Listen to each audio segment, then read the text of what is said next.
Coming up on this edition of Out of the Blue from Middle Tennessee State University, we update you on our program with Meharry Medical College, which selects incoming freshmen for a fast track to complete their bachelor's degree at MTSU and then directly enter medical school upon graduation.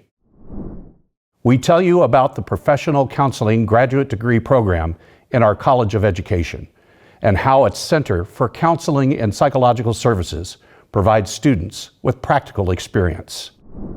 And we introduce you to our new Vice President for Student Affairs and Dean of Students, Dr. Kalila Doss, and share her priorities for helping students in the coming new year.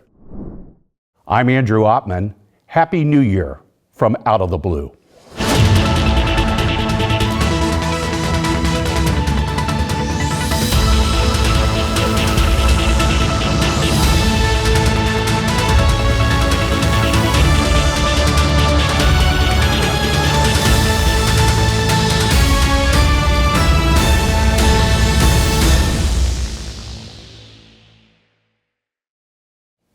Welcome to Out of the Blue. I'm Andrew Ottman. Almost 6 years ago, MTSU's College of Basic and Applied Sciences launched a program with Meharry Medical College. It selects incoming freshmen for a fast track to complete their bachelor's degree at MTSU and directly enter medical school upon graduation. It's called the Medical School Early Admissions Program, and here to tell us more is Site Coordinator Eric Miller.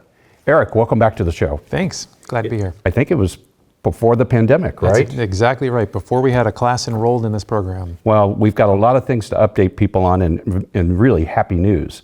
So let's start with the fall 2025 cohort.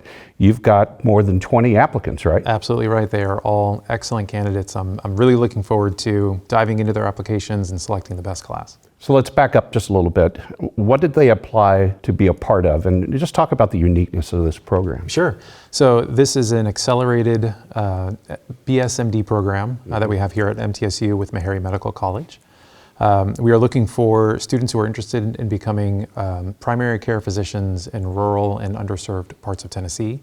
So they really need to be interested in giving back to their communities. And that's something I think the state was interested in when they invested money into this. They invested a significant sum, which we are very grateful for, that we can have this program. So, we're looking for students who know what they want to do, which is hard in an 18-year-old high school student. So somebody who's very mature and very interested in, like I said, serving their communities. Very much. And to be clear, we're talking about a program where they would accelerate through their bachelor's degree at MTSU. Exactly right. And then the process of selecting them into this program also involves Meharry looking at them as well with a fast track to admission to their college, correct? That's right. Our admissions committee is a joint committee between MTSU and Meharry. And so they get accepted to both MTSU and Meharry at the same time. And so that's why we have to look for that mature student who knows that this is what they want to do and has thought critically about how they want to give back. So beginning to end, how much time are we talking about? I enroll as a freshman at MTSU, I graduate from Meharry. How much time are we talking about? That's 7 years, 3 years at MTSU, 4 years at Meharry, and then they do a 3-year residency program, typical residency program. And then there's a 3-year service component as well, where they are working as a physician, but they're in a underserved or rural part of Tennessee, and that's kind of a repayment for the support they receive throughout the program. And let's talk about the support. Sure. What do they receive? So students in this program receive full tuition and fees paid for by the program at both MTSU and also at Meharry. There's not a lot of doctors out there that can say they had both their undergraduate and medical education paid for. So let's talk about the type of students that typically are gravitating towards this program. What would they major in typically in the undergraduate levels here at MTSU? And what kind of backgrounds are you looking for in selecting those students? Sure. So the program that they follow here it's a prescribed program. It's not quite a biology degree, it's not quite a biochemistry degree, it's somewhere in between. They get all of the typical pre-medical prerequisite requirements that any other pre-med student would get. So they're taking general biology, they're taking organic chemistry, general chemistry, biochemistry, physics, all the sciences that they need, all the things that they will need both in medical school, but before that, in preparation for the MCAT, the Medical College Admissions Test. We need students who are strong science students, who are strong students overall, and who really performed admirably in their high school career. We're getting close to our first graduates through this, right? That's right. That's right. So who are first up? Yes, our first cohort will be graduating from medical school in 2026. I'm so excited for them. They were just obviously a special group. I've been following along with them throughout their journey, and I just love seeing them, love hearing about their successes, and they've got such a bright future ahead of them. I can't wait till that happens. We're going to celebrate that so much. Obviously, we talked about the fact you've got 23 applicants under consideration for the fall 2025. So now your focus, once we fill that cohort, is the fall 2026. What's the deadline to apply, and what's the process to apply? Sure. So anybody looking to apply to start fall 2026 would need to submit their application no later than December 1st of 2025. That'll be their application to submit their MTSU application, and then there's a separate application to this program on our website. They will need to write an essay describing a little bit about how an accelerated medical program helps to reach their goals and why they're interested in that type of program. They need to submit a resume. They will need to submit letters of recommendation from people in their community, high school teachers, things like that. And then we'll interview them to just get to know them a little bit better. I know there's the need for physicians in underserved communities. Could you talk a little bit about that and how this program came about as one of the answers to help solve that problem? Yeah, and it's so interesting too because there is such a need, and unfortunately this is a slow burn. This program takes a long time from when a student matriculates at MTSU to when they're out in the community. That's why we fast-tracked it. That's why we created this 3-year program so we can at least shorten that time period. We can't take too much off. I don't know, I wouldn't want my physician to skip out on something critical. Yes. So, Yes. It's important that they get all of that, but we're doing what we can so that we can get them out and serving the areas that need the most impact. Our state is like others across the country. There's a physician shortage. We need to train physicians and get them out there and working with the people that need the help. So where do I go on the web to find out more about the program? The best place is our website, mtsu.edu/medschool. All the relevant information students need about requirements and the application when they're ready can be found there.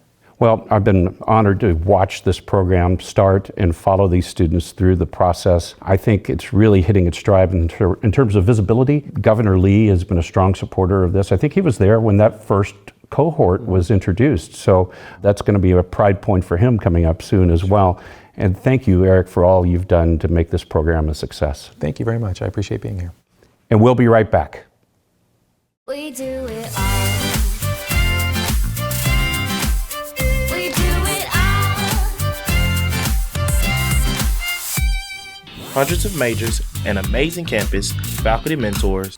You can find what you're looking for at Middle Tennessee State, the University of Opportunities.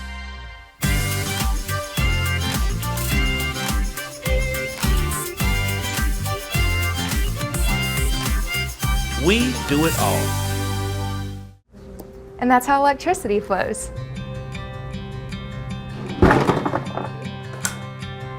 Hey, Mom! Don't break it, don't break it. It's just one thing. Thank you. Wow, this looks amazing. This is the electric robot I made all by myself.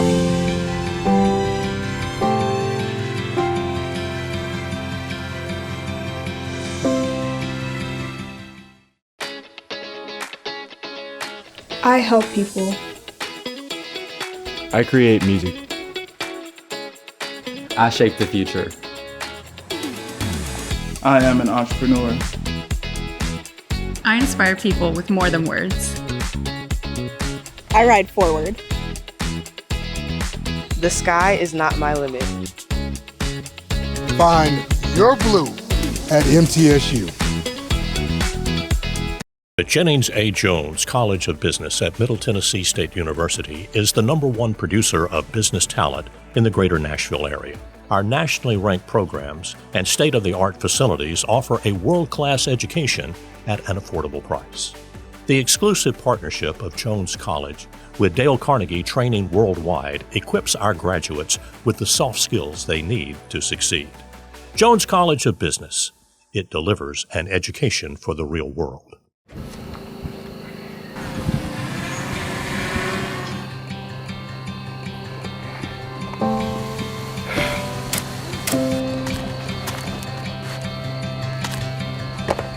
Oh, you all right?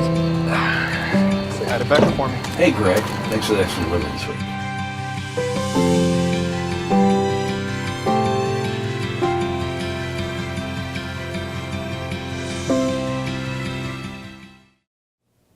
Welcome back to Out of the Blue. I'm Andrew Ottman. The Professional Counseling Graduate Degree Program in our College of Education offers concentrations in 2 high-demand career fields, clinical mental health and school counseling. Also, its Center for Counseling and Psychological Services provides students with practical experience and serves our campus community. Dr. Robin Lee, Program Coordinator and Clinical Director of the Center, is here to share more about this great academic opportunity. Robin, welcome to the show. Thank you for having me. We're glad to have you on Out of the Blue. And I want to talk a lot about this. We've got a lot to cover about the professional counseling program. You're the coordinator of that, which is a great graduate degree option for our students. So talk a little bit about the degree you offer through that program and the careers that come from that. Okay, great. So we offer an educational specialist degree in professional counseling. We have 2 concentration areas. We have a clinical mental health counseling concentration and then a school counseling concentration. And so basically students come in with an undergraduate degree, maybe in a related field, but not always necessary. And then they complete 60 graduate hours working toward either becoming a professional counselor in the state of Tennessee or other states, or they're going to be working in the school systems at the elementary, middle, or high school levels as a school counselor. What's the job market like? What's the demands for this job? The job market is excellent for both concentration areas. School counselor in particular, because there's just a shortage. There's a shortage, generally speaking, for mental health providers. So we don't have any issues with our students finding jobs. They're very successful.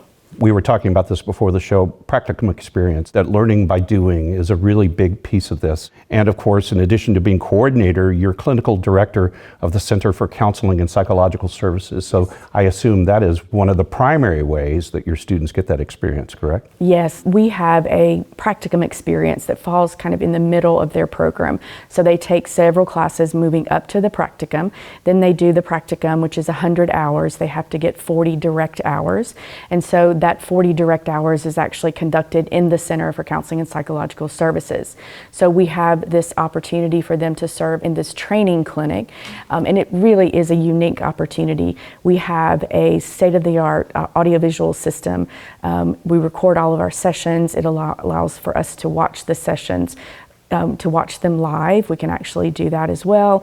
It allows them to watch themselves and each other, which is not always something that they enjoy. It can be very anxiety provoking, but I think it does help them get used to the idea that they're going to be in supervision for many years before they actually reach that point where they are independent practitioners. This is one of the wonderful examples of what we offer at MTSU, that practical experience. It's actually part of a public service mission. The patients that you are seeking, they're often from our campus community, correct? Seeking your services. That is correct. We provide primarily individual counseling, and we do that for the campus community free of charge, faculty, staff, and students, and we do have each category that take advantage of the services. And we serve the community at large. We provide individual counseling as well, and we charge $10 per session. Yeah. So it's affordable, even for folks that may have insurance, but copays certainly can be higher than that. And so we are lucky to be able to be part of both communities and provide services. So it's really kind of a win-win for all the parties, I think. No, it really is. And this might be a good point to make a delineation between Student Affairs, which offers counseling service on campus, and they're over in the KUC, the Keathley University Center, and your operation, which is over in the Miller Education Center. Yours is principally a academic affairs operation where you're providing that practical experience, correct? Yes, correct. So we fall under academic affairs. We work very closely with the counseling center. We really are a referral source for them. Our services can last pretty much the entire semester. If a student or faculty staff come in early on, then they can get as many as 10 sessions throughout the semester, whereas a campus counseling center is a bit more short term, but we work closely with them. And we are in the Miller Education Center, which is on the corner of Bell Street and Greenland. That's where our suite is, where we have our individual counseling rooms. We basically are set up like any mental health center. We have a lobby, we have a desk where clients come in, they check in, their counselor's notified, their counselor comes and gets them, they take them to the room. I think the only unique thing is that they're going to click a button that records the session, and we make sure that folks know that ahead of time.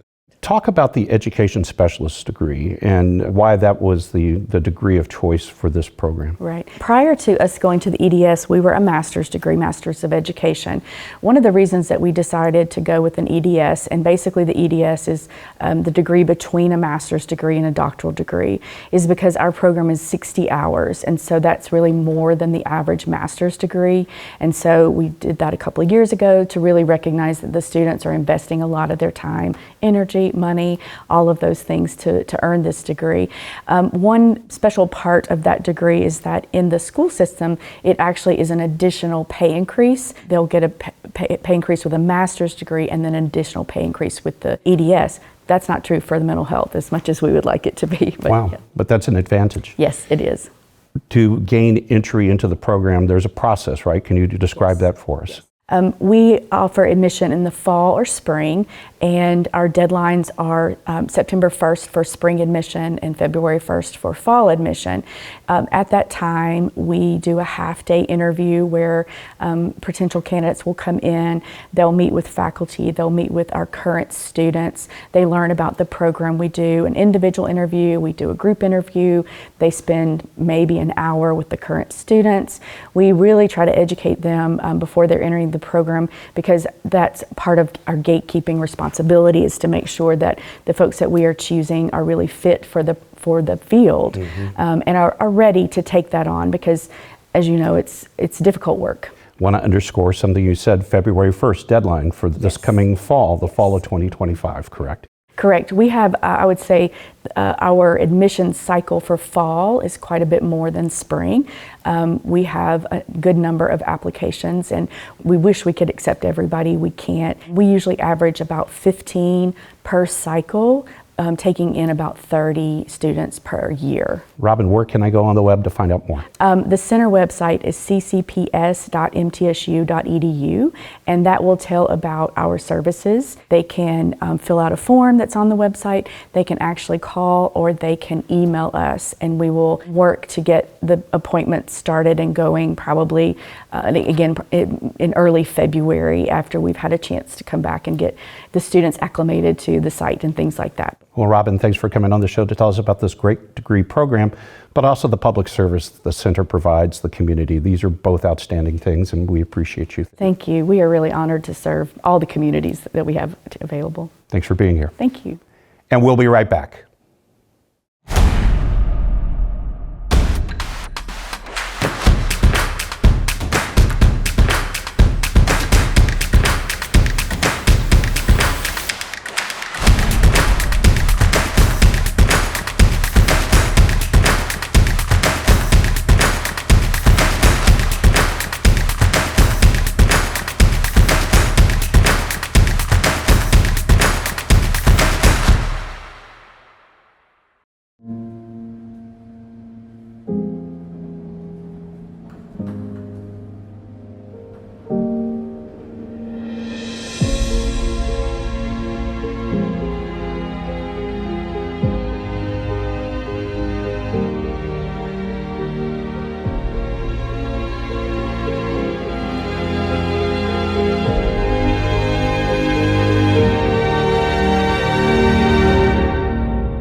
See that?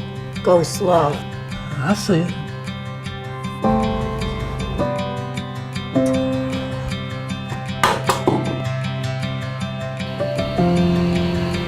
Hello. Hello. You are looking good today. Well, thank you. I think it's time we take this off, don't you think? Absolutely.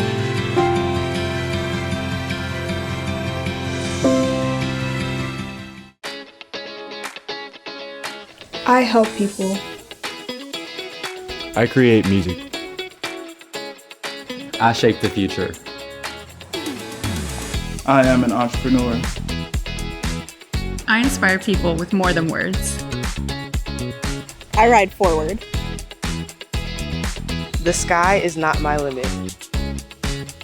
Find your blue at MTSU. We do it all.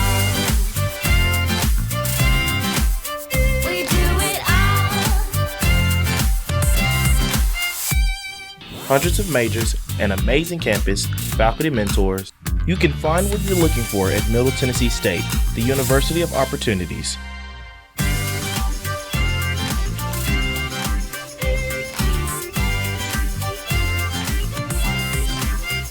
We do it all.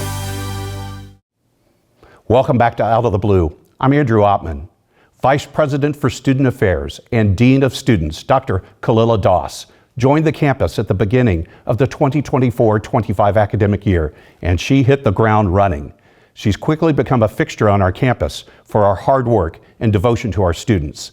She joins us in studio to share her priorities on this important role in the new year.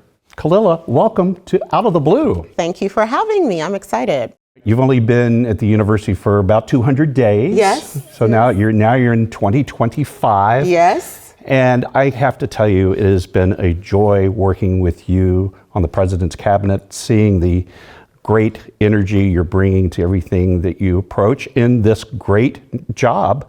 Talk about being Vice President for Student Affairs and Dean of Students, and how you're approaching that responsibility. Yeah, and ditto, right? I share with folks that I've been blessed and I'm thankful to be a part of a team that really believes in alignment and synergy. I genuinely believe we work well together, and I think that's where it starts, right? It's a new year, and it's hard to think that I've been in the role for a full semester already, and it hasn't been a semester that has gone smoothly, but that's life, right? We've experienced some tragedy, and we've had some good things as well. I joke somewhat with folks when I say students are so important to my role that it's in my title twice, right?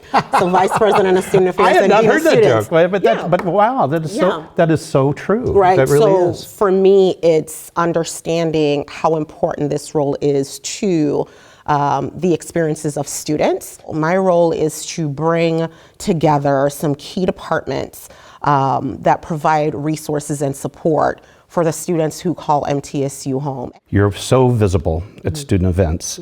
Makai, our student body president, just sings your praises.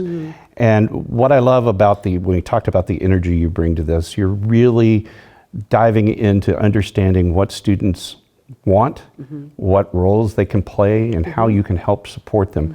I want to dive into the weeds a little bit, because there's something that you did that I thought was amazing. You've been great about looking at the things that have been done in the past and thinking, how do I build upon it rather than just starting afresh. But one of the things you started afresh on was you took the name of the Office of Student Conduct and you changed that. Talk about what you changed it to and why, because I think that's an important story. Yeah, so this is my third vice presidency, and consistent across the board, best practices and the research shows that a lot of our conduct cases come out of the absence of care. We had a great system here at the university before I got here. What I challenged my team on was, how do we reimagine what this could be? Right? And out of that came this concept of having a care team and even expanding on our behavioral intervention team as well. So the care team is really the clearinghouse for all things involving students. A student could have had a death in their family. A student could be struggling with a thing. What we do is we help to figure out where the student needs to land to be best supported. And to be fair, some of that work is already being done through the MT One Stop Shop, right? But it's in a different way, right? So I'll give you an example. The crisis we had on campus last semester with the passing of Serenity Birdsong, we triaged a lot of students based on that, right? Whether it's triaging them through to counseling or other wellness opportunities. So the simplest way to describe that the care team is a clearinghouse for any issue a student can have. And I often share with them in the handbook between pages 47 and 49, because I do like to read. It indicates that the Office of Student Affairs is where students should come with any concerns that they have. So again, that mechanism was already in place. I just don't think we had pulled that lever in a visible way to say to students, hey, this is what this means when you seek us out and ask for help. Okay, brand new year. Yeah. Here you are in your second semester. Yeah. You've got some objectives here. You've got some things that you want to accomplish. You've got a phrase that you're embedding into your organization. Talk a little bit about where you see your division going in the new year. Shared governance for me, it's not just faculty and staff and the presidents and presidency and all the other usual suspects when we talk about on a college campus. I think students are a huge part of that. And one of the things that I heard consistently last semester from students was feeling as if their voices were not heard outside of specific administrators, right? Like they could go to the president, but collectively, what that looked like, right? And putting value on those experiences. So the leadership team, we call it the Student Affairs Leadership Team, or the SALT, and I have been having conversations around strategically what that means for us, right? Because we've gotten the priorities and we're able to flush through that. And from that, we came up with the notion that we will be executing that when we engage with students, it's your journey, but our commitment, meaning it's an individual student's journey, right? Because MTSU is many things to many people, but our commitment is to be a part of that journey and be who you needed, not in a cookie cutter way, but in an intentional and individual way, to see you as a human being and to support you, not just where you are, and I know you've heard me say this before, but also where you dream. Because a lot of us, I know I at no point thought that I would be sitting as anybody's vice president when I was an undergrad, right? So how do we nurture those opportunities to encourage students to dream in color and allow them to do that? And show up for them in ways that we wanted folks to show up for us. There's a difference between being present and having presence, right? There's a difference between being somewhere and engaging with students. It's not enough for us to just show up and say, hey, and not engage, and not ask a student about their experience, and not ask them, how are you doing? You'd be surprised. I know you won't be surprised because that's genuinely what you do, right? At what you learn about a student or our students when you just pause, right? Because our lives get busy, right? We have the administrative piece and we have all these other pieces, but I think the nature of what Student Affairs is and does, we are concerned about the welfare of students, right? Everyone is, but it's in our job description. It's Student Affairs, right? So it's how do we navigate between being present and having a presence. Dr. Das, boy, you're just hitting the ground running. What a great entry and what a great first semester at MTSU. I'm looking forward to the next semester, the semester we're in right now, and all the great things you and your team are doing in Student Affairs. Thank you so very much. I appreciate it. Thank you for having me. I look forward to coming back. You will, I promise. Thank you. And this does wrap up this edition of Out of the Blue. A reminder, you can find news about the campus 24 hours a day by going to our website, mtsunews.com. You can also find additional content on our social media platforms, X, LinkedIn, Facebook, and Instagram. True Blue TV is available on major streaming services and our special app. Broadcasting from the Center for Educational Media, I'm Andrew Ottman. Stay safe, stay on course, and remain True Blue.